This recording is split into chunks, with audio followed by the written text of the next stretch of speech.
Japan में पिछले 30 साल में चोरी नहीं हुई, कत्ल नहीं हुआ, कोई भूखा नहीं सोता। जलजले के वक्त कैंपों में सब कुछ रख दिया जाता है। कोई एक छटांक जरूरत से ज्यादा नहीं लेता। दयानतदारी में दुनिया में पहले नंबर पर हैं। आप सड़क पर करोड़ों रुपए फेंक दें, कोई नहीं उठाता।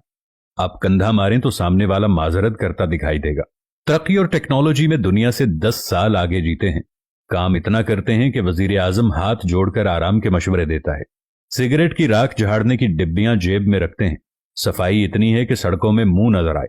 पाबंदी वक्त इतनी कि 5 मिनट ट्रेन लेट हुई तो पूरी कंपनी बंद कर दी। अखलाक इतना बुलंद कि आप हैरत से मुंह तकते रह जाएंगे। इखलास, मेहमान नवाजी और सकाफत कमाल। मोहब्बत वफा इतनी कि जापानी बीवी पूजा करने लग जाए और आपको इतना खिलाए कि मोटे होने का खौफ तारी हो जाए। चावल की फसल मरगूब ग़िज़ा। एक दफा कहत पड़ा तो 30 साल का ऐसा जखीरा कर लिया कि दुनिया से चावल नायाब हो गए, लेकिन वहां से खत्म ना हुए।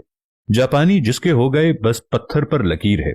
निजाम सेहत ऐसा कि टॉयलेट आपको जिस्म की पूरी डिटेल दे दे। 2 नंबरी और बेईमानी का तस्वुर महाल।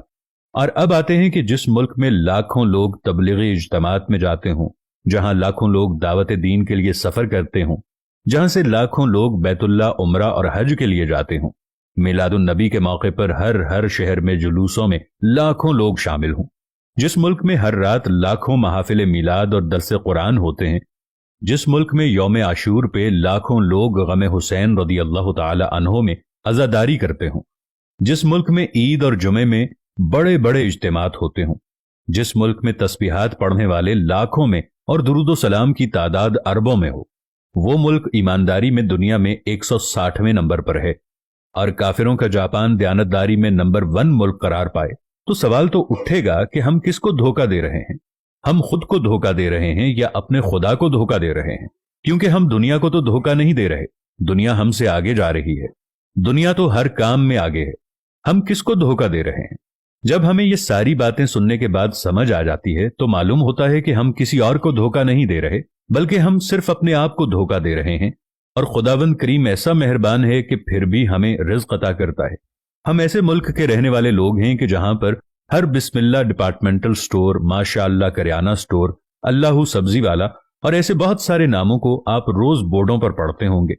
लेकिन मजाल कि नमाज के वक्त में कोई अपनी दुकान को छोड़कर चला जाए, क्योंकि माशाअल्लाह जनरल स्टोर वाले को डर होता है कि माशाअल्लाह से कोई मुसलमान उसकी सफाई ना कर जाए, क्योंकि बिस्मिल्लाह सुपर स्टोर वाले को डर होता है कि कोई बिस्मिल्लाह पढ़कर उसके सामान की सफाई न कर जाए। यहां पर सिर्फ मुसलमान नाम के रह गए हैं। पाकिस्तानी कौम सिर्फ नाम की रह गई है। पाकिस्तान का मतलब क्या था? ला इलाहा इल्लल्लाह।